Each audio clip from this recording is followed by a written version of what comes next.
سوال کیا جاتا ہے کہ آخر تم ایسا کیوں کر رہے ہو، کیونکہ آلریڈی تم نے اس کا اعتراف کیا تھا۔ قال اقررتم واخذتم على ذلكم اسری، یعنی اللہ یہ بات ان کو انسانوں کو، ہم سب کو یاد دلاتا ہے کہ جب ہم نے تم سے وعدہ لیا تھا کہ ہمارا پیغام آئے گا تم مانو گے، اب پیغام آ چکا ہے پھر بھی تم نہیں مان رہے ہو، تو یہ تو مناسب نہیں ہے۔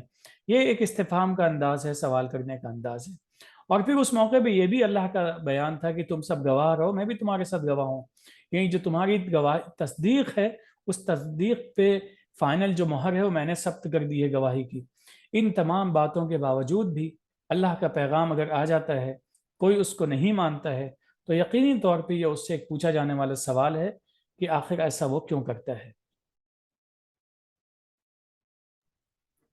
جی، یہاں پہ یقیناً رسول اور رسالت سے متعلق جو بات ہے کہ کس طرح سے لوگ اسے یعنی مدد کریں اور ان کے ساتھ بیسیکلی کوآپریٹ کریں، اسی طرح کی ایک اور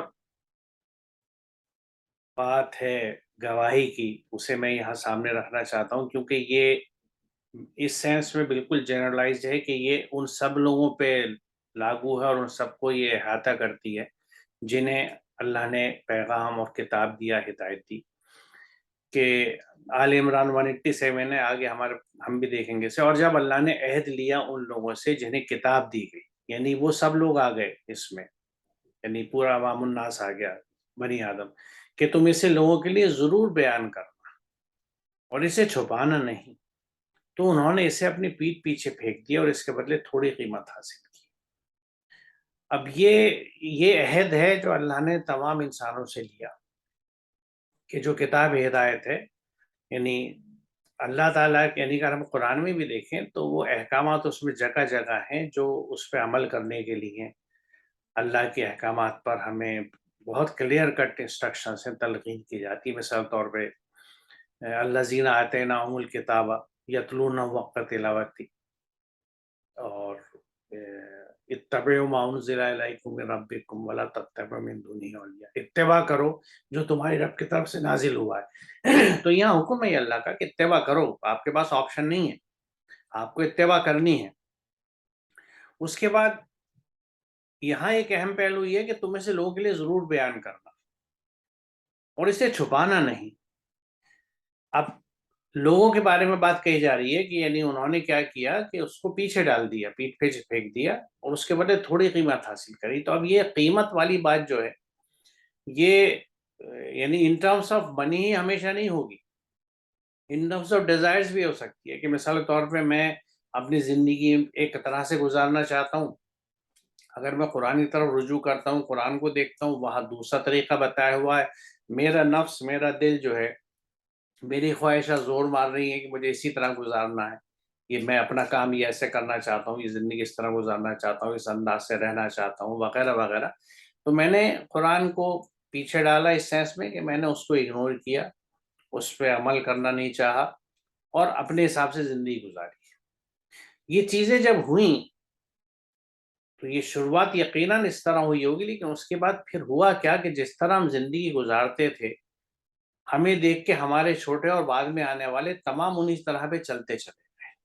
کیونکہ آج بہت کم لوگ ایسے ہوں گے جو ایون قرآن کو دیکھیں کہ اس میں کیا ہے اور میں کیا کر رہا ہوں، کیونکہ جو نسل در نسل ایک سے دوسری چیزوں میں چلا آ رہا ہے، جس میں بالکل ایک ہمیں سپلٹ نظر آتی ہے کہ بھئی دین کیا ہے، کہ یہ ہے کہ 5 وقت کی نماز پڑھنی ہے، رمضان آئے تو روزے رکھتے ہیں، یہ اذکار کرنے ہیں، یہ وظیفے ہیں، اور زکوٰۃ دینی ہے جب پیسے ہوں یا آمدنی ہونے لگے، اور مالی گنجائشیں پیدا ہوں تو حج کو چلے جانا۔ اس کے علاوہ باقی چیزیں اپنے حساب سے کرو، غلطی ہو جائے اللہ سے معافی مانگ لو، نماز کے بعد 2 نفل پڑھ لینا، اس کے بعد معافی مانگ لینا۔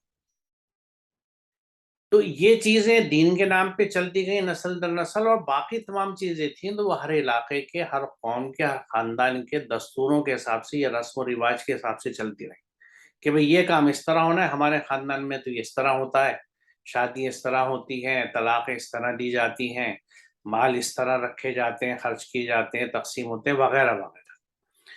تو یہ جو صورتحال تھی، یہ آج ایک نارم بن گئی ہے جو اس وقت ایک نئی چیز اس طرح پیدا ہوئی کہ ہم نے قرآن کو پیچھے ڈال کے، اور قیمت اس سینس میں لی ہم نے کہ ہم نے بظاہر اپنی نفسانی خواہشات کے پیچھے چلنے کی آزادی لے لی اس کے بدلے، کیونکہ ہر فرد نے اس طرح کیا، یقیناً کچھ افراد جو اس پوزیشن پہ ہوں گے کہ وہ لوگوں کو قرآن کی بات کی جگہ کسی اور بتا کے کوئی اپنا مقصد نکال سکیں، ان پہ بھی یہ لاگو ہوتی ہے، لیکن وہ اکثریت میں نہیں ہوں گے۔ اکثریت تو ہمارے جیسے عام لوگوں کی رہی ہوگی، جنہوں نے اپنی نفسانی خواہشات کو آگے لے کے چلے اور قرآن کو پیچھے ڈالا۔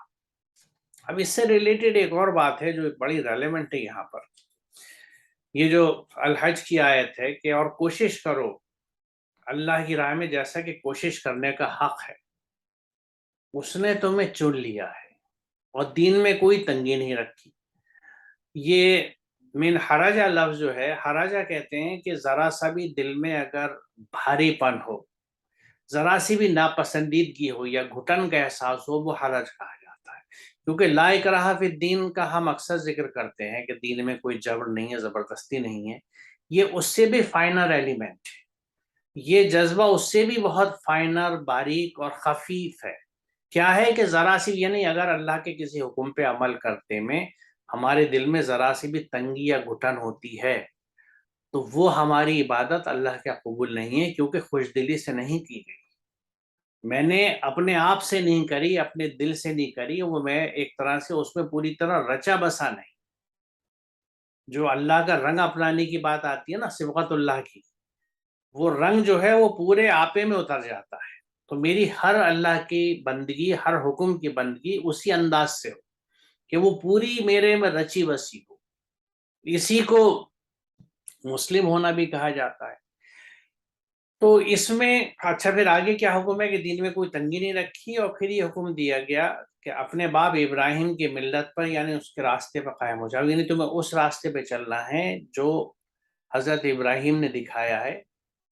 اور دوسری جگہ جیسی بات کہی گئی ہے کہ وہ دین کو دین حنیف کہا گیا ہے، ابراہیم کو حنیف کہا گیا ہے، یعنی انہوں نے ہر طرح کے الہوں کو ہٹا کے صرف اللہ کی بندگی کری تھی، یعنی لا الہ سے گزر کے صرف اللہ کی بات کری تھی، کوئی اور ان کے ہاں اطاعت نہیں تھی، ہر طرف سے منہ موڑ کے وہ خالصتاً صرف اور صرف اللہ کے احکامات کے تحت اپنی تمام زندگی گزارنے والوں میں سے تھے۔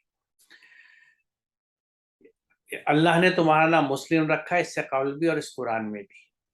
یہ اگلا نقطہ ہے کہ ایسے لوگ جو ہیں ان کو اس سے پہلے بھی، یعنی قرآن سے پہلے کی کتابوں میں بھی، کیونکہ یہ ذکر یہاں پہ آ چکا ہے کہ اللہ کا جو کتاب نام کتاب ہدایت آئی ہے، کسی بھی قوم میں کسی بھی زبان میں آئی ہو، اس میں پیغام ایک ہی ہوتا تھا، میسج ایک ہی ہوتا تھا، ہدایت ایک ہی ہوتی تھی۔ تو وہاں پہ بھی اس پر عمل کرنے والے مسلم کہلاتے تھے۔ بعد میں اس میں جب تحریفیں ہوئیں یا تبدیلی ہوئیں اور لوگوں نے اپنے آپ کو ایک الگ گروپ بنا کے اپنا نام الگ رکھ دیا، وہ بات دیگر ہے، لیکن اللہ نے اس وقت بھی اپنے بندوں کے لیے مسلم نام تجویز کیا تھا اور یہاں پہ مسلم رکھا۔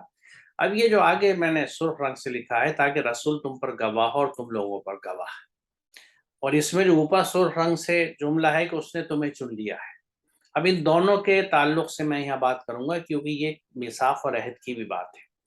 دیکھیے سورہ بقرہ میں جہاں شروع میں آدم کی یعنی قصہ آدم بیان کیا گیا، آدم کی سٹوری بیان کی گئی ہے، تو وہاں شیطان نے مہلت مانگی اللہ تعالیٰ سے کہ مجھے اس وقت تک مہلت دے جب تک یہ اٹھائے جائے، اور یہ کہا کہ میں ان کو آگے سے، پیچھے سے، دائیں سے، بائیں سے نہیں، ہر طرح سے بھٹکاؤں گا۔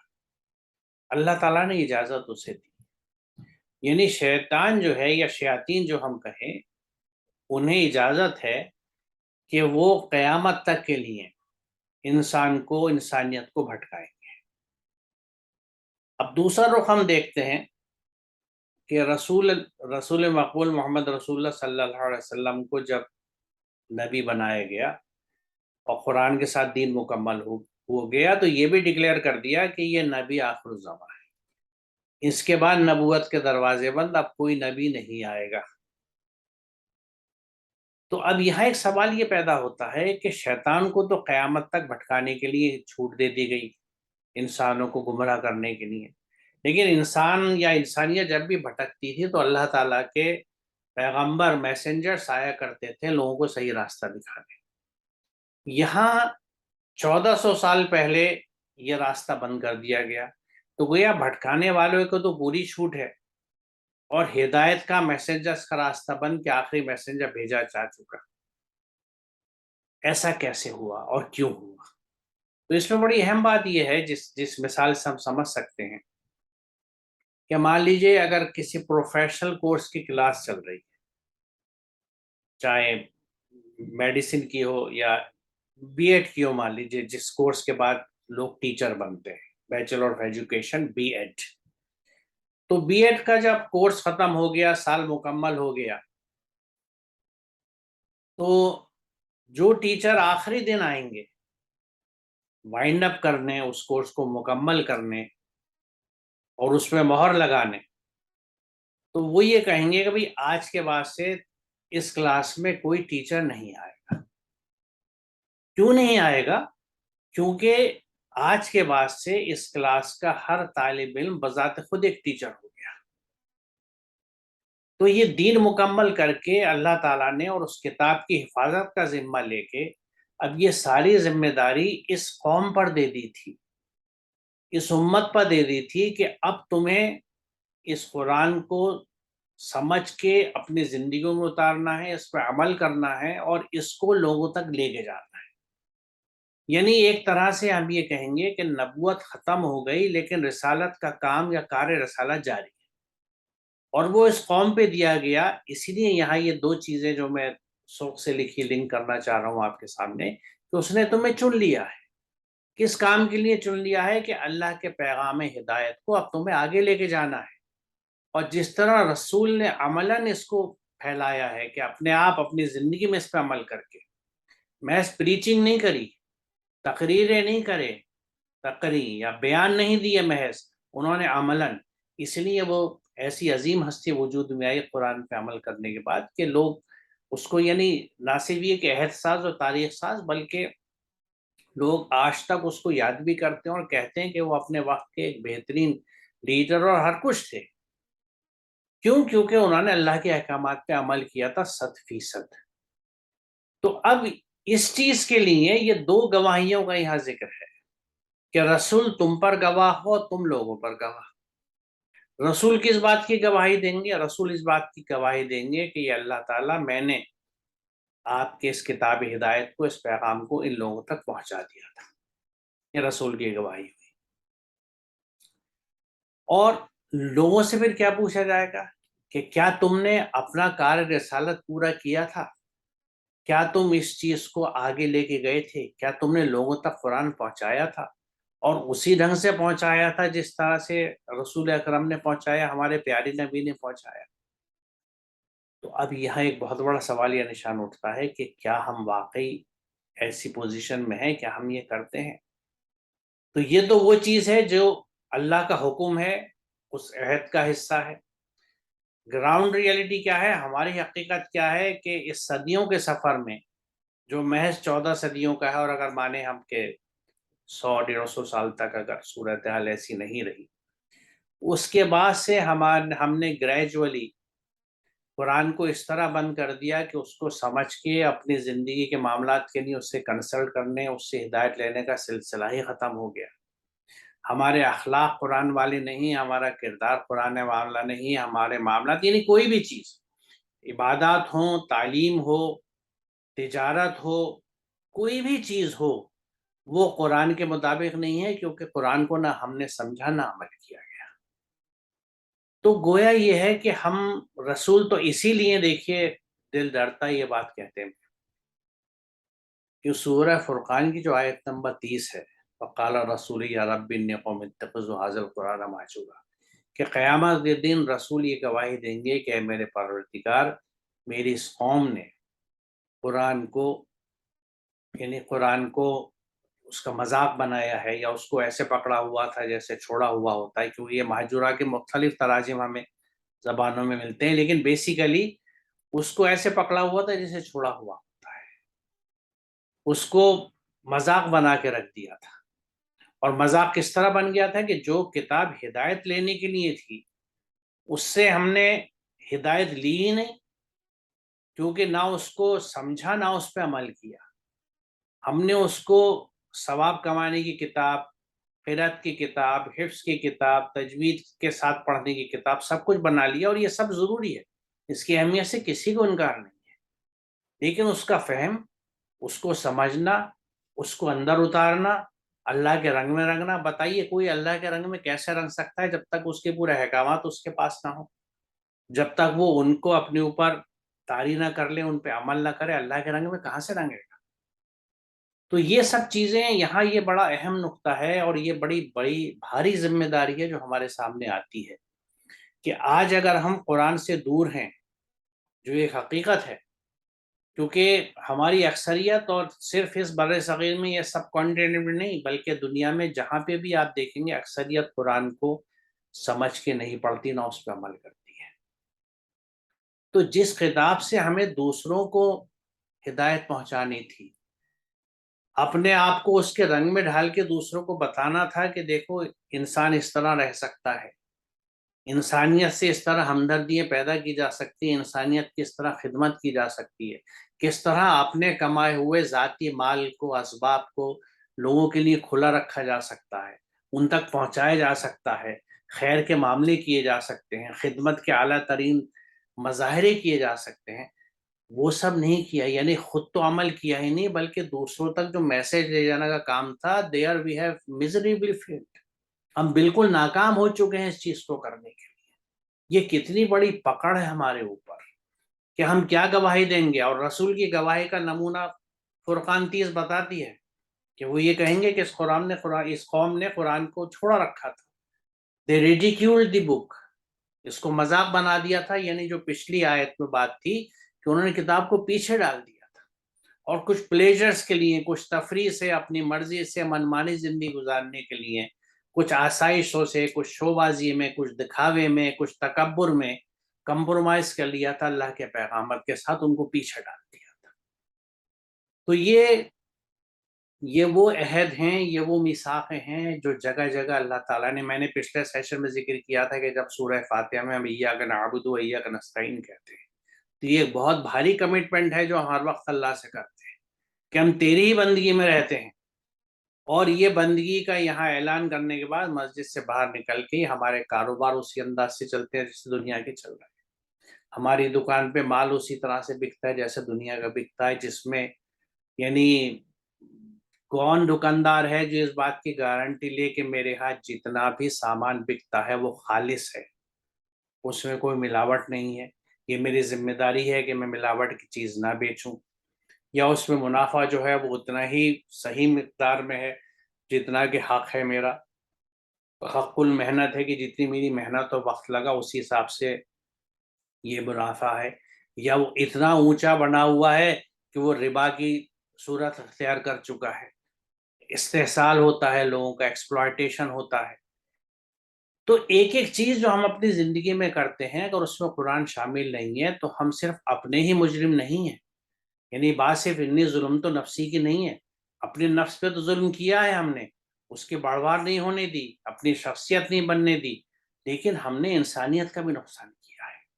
ہم انسانیت تک وہ چیز لے کے ہی نہیں گئے جو ہمیں لے جانی تھی، بلکہ ہم نے تو یہ غلطی یہ بھی کر رکھی ہے جس کو آج بھی ہماری اکثریت اس بات کو نہیں جانتی کہ قرآن پوری انسانیت کی ہے. قرآن مسلمانوں کی کتاب ہدایت نہیں ہے. اور جن کو یہ دی گئی تھی، جو حاملین قرآن ہیں، جو کسٹوڈینس ہیں اس کے، ان کی ذمہ داری تھی کہ اسے لوگوں تک پہنچائے. اور اس کی صحیح طریقہ تھا کیونکہ ہم رسول سے محبت کا بہت اعلان بھی کرتے ہیں، اظہار بھی کرتے ہیں، اور بہت ایگریسولی کرتے ہیں.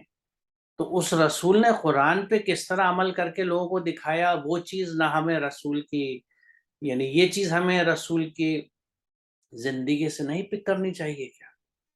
یہ کیا سنت رسول نہیں ہے کہ انہوں نے قرآن کی آیت پہ کس طرح عمل کیا، کس طرح اپنا کردار بنایا؟ تو یہ کیا بات ہے کہ قرآن کے معاملے میں بھی ہم چوزی کہ کچھ اللہ کے احکامات کو چن لیا اور ان کو فرض سمجھا، یقیناً وہ فرض ہیں، اور انہی پہ صرف عمل کیا، باقی چیزیں ایک دم پیچھے چلی گئیں.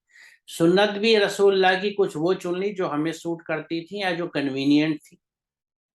جو بنیادی سنت تھی کہ آپ نے قرآن پہ کس طرح عمل کیا اور کیا کردار اور کیا اخلاق وجود میں آیا اور اس کی کیا امپیکٹ پڑی، اس کی طرف ہم نے کوشش بھی نہیں کری. اور آج بھی نہیں کرتے، اس کو ضروری نہیں سمجھتے. سنت کے نام پہ جو یعنی سسٹم آف کنوینئنس ہو گیا کہ جو مجھے سہل پڑتا ہے، جس کے لیے زیادہ محنت نہیں پڑتی، اسے اپنا لیا. اور جہاں محنت والی بات آتی ہے تو میں نے راستے دیکھ لیے سائڈ سے نکلنے کے. یہی آیات کو فروخت کر دینا یا اللہ کے احکامات کو بیچ دینا ہے چھوٹے سے فائدوں کے لیے. یہ چھوٹے فائدے بہت ساری طرح کے ہیں جو ہمارے یہاں ہوتے ہیں، اور بہت ضروری ہے کہ ہم اس چیز سے آگاہ بھی رہیں، واقف بھی ہوں، اور اس کی گہرائی کو سمجھیں کہ قرآن سے ہٹ کے ہم نے صرف اپنا نقصان نہیں کیا، ہم نے پوری انسانیت کا نقصان پہنچایا ہے، اور ہم اجتماعی طور پہ بھی اور انفرادی طور پہ بھی اس کے لیے ذمہ دار ہیں. اور یہ نظم جب تک نہیں سدھر سکتا جب تک ہم میں سے ہر کوئی قرآن کو سمجھ کے نہ پڑھے، اپنے گھر کے ہر بچے کو شروع سے قرآن سمجھا کے نہ پڑھائے، اور we must ensure that it is put into practice.